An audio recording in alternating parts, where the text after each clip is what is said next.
Now, many people don't know this aspect of marriage, and here it is. When you get a spouse, you are not just bringing a wife or a husband into your house. You are rather bringing a wife or a husband into your life. Now, the key word here is life versus house. And so as a man, when you are marrying that woman to bring her into your life. And if you are a woman, you are marrying to go into the life of that man. Guys, this little fact can determine the outcome of your future marriage, whether it is going to be successful or a disaster. And so some husbands will say, don't ever touch my phone. Why? Because in his mind, he thinks that the phone exists in his personal life, but the wife exists outside of his personal life. If you want your future marriage to be successful, the first thing you must do is to change your mentality towards what marriage really is. That is, marriage is the merging together of two lives. And so many people think that what makes marriage different from dating is that with dating, both of you are living in two different places, but with marriage, both of you are living together in the same house. No. This is the origin story of a miserable marriage. When you get rid of that perception that marriage is all about two people living together in a house as a husband and wife, and now you adopt the mentality that marriage rather is about two people merging their lives together in a matrimonial union or a marital union, you now become what I call life-minded instead of house-minded. You see, this is important because being either house-minded or life-minded will determine what you look for in a husband or a wife, which is very important. When you are looking for a husband or a wife, you can either be house-minded or life-minded. Now, house-minded. If you are house-minded, it means you are looking for a spouse to live with them in a house. When you are life-minded, it means you are looking for a spouse to live with them through life. When a person is house-minded, especially a man, this is when they can even marry a woman because of the ass of that woman, because he really wants to see such an ass walking around in his house, you see.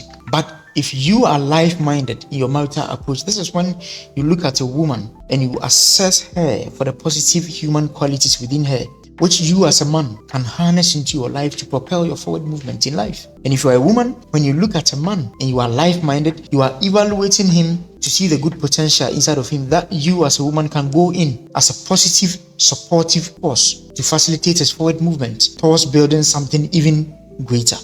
And so when you see marriage as merely going to live together in the same house with your husband or your wife, it is likely going to probably lead you to two outcomes. One, it is probably going to cause you to fall in love with a wrong person for the pettiest of reasons. Or two, it could lead you to reject potential partners for the pettiest of reasons. You see, that's why in these balloon popping shows, a guy will enter into the house and all the women will be popping their balloons. Pop, pop, pop, pop. Why did you pop your balloon? And you say, I don't like his hair. No, his shirt. I like men who wear this type of shirt. You see, the belt is like, you see, rejecting men for the pettiest of reasons. No evaluation of character, no evaluation of potential, nothing. But when you begin to view marrying a person with the mindset of bringing them into your life, or you walking into their life, you become more conscious of what you are walking yourself into, and your priorities now begin to change for the better. Now, when you begin to view marriage with the mindset that it is the merging together of your life and the life of another human being in a marital union, this will lead you to choose a partner because of their positive beneficial qualities, for which merging your life together with theirs will lead to a better outcome. So now the next question becomes, how is that merging together of both of your lives going to be? And the answer is simple. You integrate them into all the various aspects of your life. And what are these aspects of a person's life? We have the physical, we have the emotional, the intellectual, the spiritual, the professional, social aspects, the financial aspects, the personal aspects, and the recreational aspects. So the more you integrate your spouse effectively into all these aspects of your life, the stronger the bond between both of you is going to be. In order to establish a very strong marital bond or connection with you and your spouse, like I said, you have to integrate or incorporate each other together in the various aspects of your lives. Now, I said there are various aspects of a person's life, like the physical aspects. So now let's talk about the physical aspects. This is where you have stuff like a person's health, a person's nutrition, exercise, sleep, etc. So now let's talk about the health. How do you integrate your spouse into the health aspect of your physical life? You can do this by supporting each other through illness. And so when your spouse is not feeling well, it can just merely be picking a towel, dipping it in cold water, and just putting it on your spouse's head. Also, reminding each other to take medications. So you can say, honey, it's 12. Have you taken your medication? And you said no. And you say that, oh, okay, take, this is it. Reminding each other. Now, you can also schedule or attend medical checkups together with your wife or your spouse. And so sometimes it's not everything that the doctor says in the hospital that you will remember when you come home. So in the conversation, your spouse can even say, oh, okay, do you remember that the doctor even said this is how you are supposed to take the medication, this and that? And you'll be like, oh, yes, I now remember. So all these are ways through which you can integrate or incorporate your spouse into your physical health aspects of your life. In speaking about how to integrate your spouse into the health aspect of your life, now let's talk about this point, dealing with pregnancy of women. I know that as husbands, you can't always go to the antenatal care with your wife. What about the pregnancy delivery itself? You see, this is where African men are sometimes not romantic. The wife will be at the point of childbirth. We'll call the husband, honey, the baby is almost coming. Can you come and please help me? Oh, I'll be coming. You take the lead and I'll be coming. And later on, the woman will go and deliver the baby and come home. And the guy will come back like, oh, you are back here. Oh, let me see the baby. Oh, nice baby. See, no. You have to go to the labor ward with your wife. Go there with her. Stand by her. Hold her hands. That will probably even motivate her to push. In talking about how you can integrate your spouse into the physical aspect of your life, we previously talked about integrating each other into your physical health and wellness, including pregnancy. Now, let's talk about nutrition and diet. This is where having a wife is literally life-saving. Now, as a man, it is extremely difficult to be health conscious when you are single. Being a single man is synonymous with buying food outside. And let me tell you, eating outside is the number one cause of early death of many men in their old age. Because that restaurant or that fast food joint or that seller doesn't care about your health. All they care about is how to make that food taste good, and that's all. And so whatever chemicals, MSG or seasoning powders or rotten vegetables they use, they don't care. But as a single man, that is the only option you have. The only way you can still eat healthy as a single man is when you know how to cook. But imagine yourself going to the market as a single man, carrying your basket, haggling with the market woman, carrying your polythene bag and bringing it home. No, it's not respectable. If you have a wife and she knows how to cook healthy meals, you then integrate her into your nutritional program. And then you get to live longer to bring money home. Now, let's talk about fitness and exercise. You see, the best way to keep yourself motivated always to exercise is to have a training partner. This is backed by research. We all know this. And so this is why you see many women, they are like, I'm going to lose weight. You see, this year I'll lose weight. But they try day 1, day 2, day 3. That's why they don't go anymore. But when you have a spouse and you integrate each other into your fitness regimen, this is where one partner can wake up early in the morning. Hey, honey, let's go jogging. And be like, I want to sleep. Oh no, let's go. Be like, you see, boosting the discipline between both of you in your exercising life. And so when you go to the gym, you hold each other's hands and you be exercising together.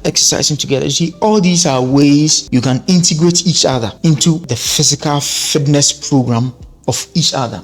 You've picked a wonderful partner and you want to integrate them in the various aspects of your life.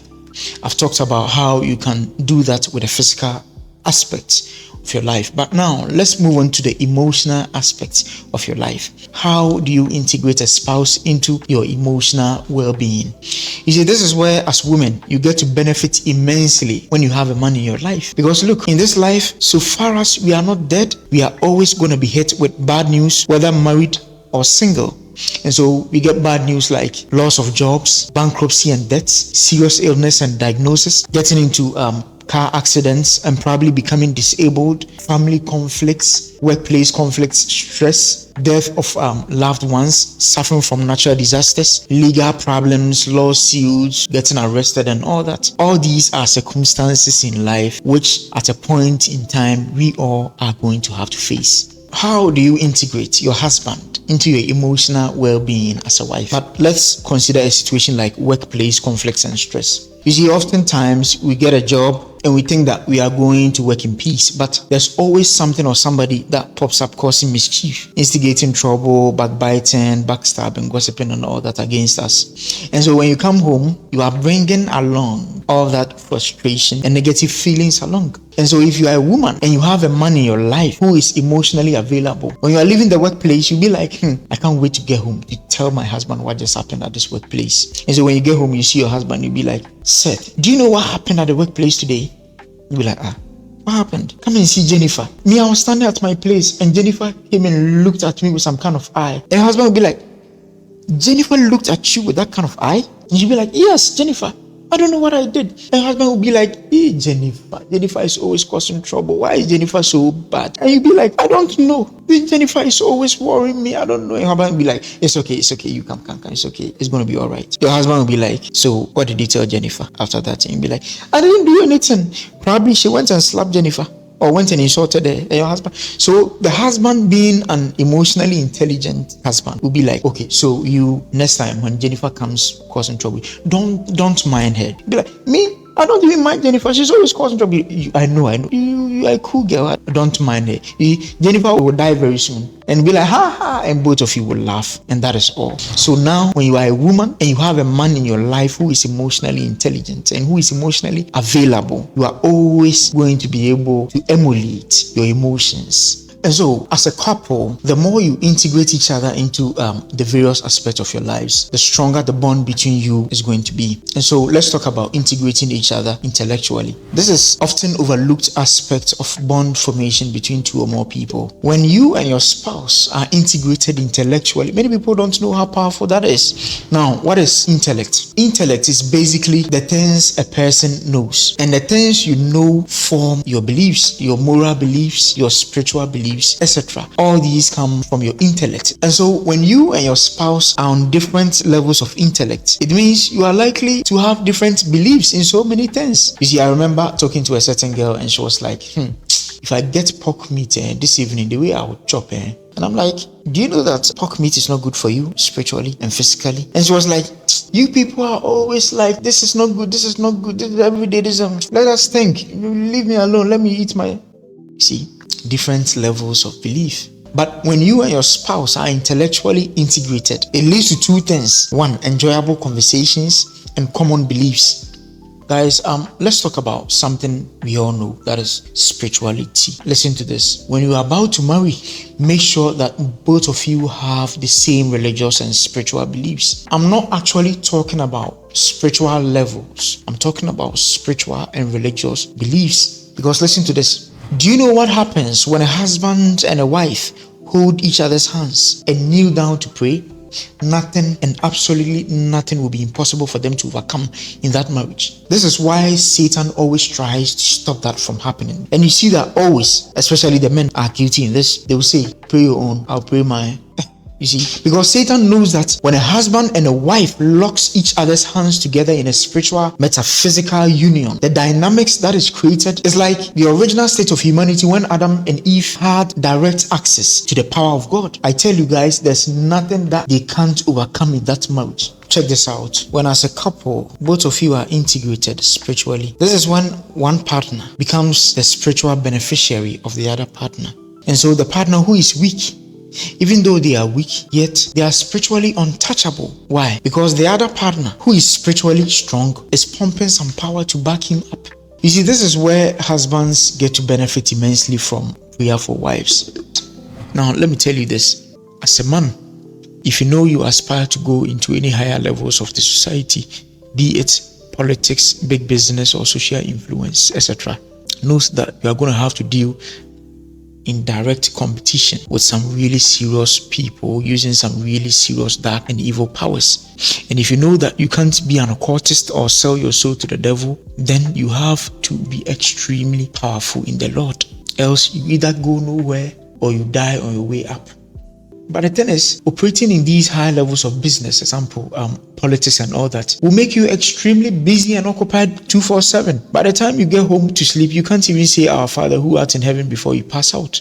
what do you do in this situation? This is where having a spiritually strong wife is extremely beneficial. Also, you have to integrate your spouse into the social aspects of your life. You attend social gatherings together. When you want to hang out, go to the beach, party, etc., you go together. And if you are a husband and a friend invites you to an event, tell him, I'm coming with my wife, so reserve 2 seats for me.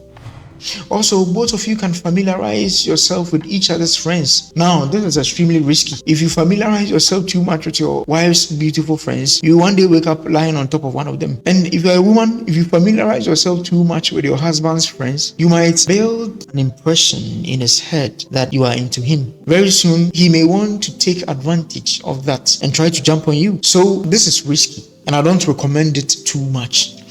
However, the upside of that is you have someone to reach out to when you are in need. These are the people we call family friends. Now, let's talk about integrating your spouse into your finances. So in a dual income household, it is easy to integrate financially because each partner knows how much the other one takes as a salary. And so sharing the spending becomes an easy task. The problem of integrating the spouse into your finances arises when one spouse is the sole provider, which is the most common situation we have in Africa.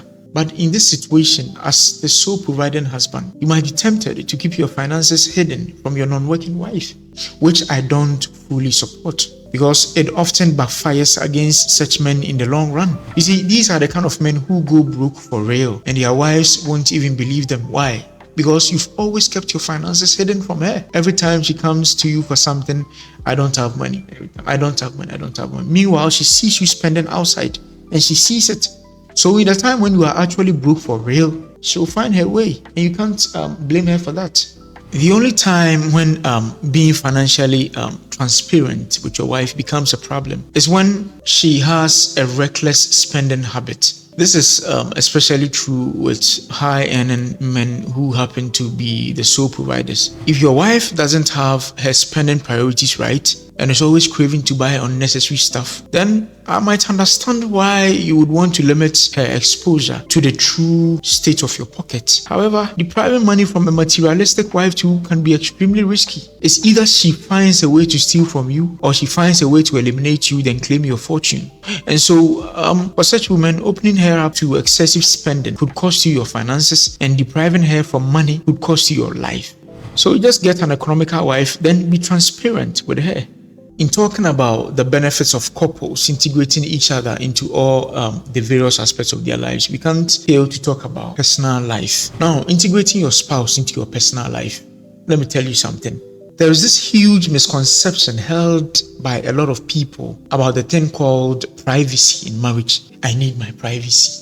Let me tell you, that mentality is going to be the beginning of your divorce. Many married couples use that idea of privacy as a cover-up for cheating and deception. Note, there's a difference between privacy and secrecy. Any husband or wife who tells you, don't touch my phone, is not keeping that phone private. He's keeping that phone as a secret. Now, let me ask you this. Your private part and your phone, which one is more private? Even that private part, if it is readily accessible to your spouse whenever they want it, how then do you treat your phone as more private than your penis or your vagina? It's because you are evil. And so there's absolutely nothing like privacy in marriage. You see, the more you exercise that idea of privacy and seclusion, the more two things occur. 1, distrust and emotional withdrawal. You see, to have a very strong and bonding connection with your spouse, you have to integrate each other as much as you can in the various aspects of your supposedly private life. Eating is a private activity, yet when you eat together with your spouse, you bond more. Showering is a private activity, but when you shower with your partner together, you bond more. Playing a game is supposedly a private leisure activity, but when you have a special game you and your spouse play together, you bond more. Studying the word of God, praying and fasting might be a private activity, but when you do it together with your spouse, you bond more. So guys, apart from probably going to toilet, which has 1 seat, there's nothing like privacy in marriage. In concluding this series, when you are marrying someone, you are not just marrying that person into your house. You rather are marrying them into your life. The more you integrate your spouse effectively into all these aspects of your life, the stronger the bond between you is going to be. Do this in your future marriage.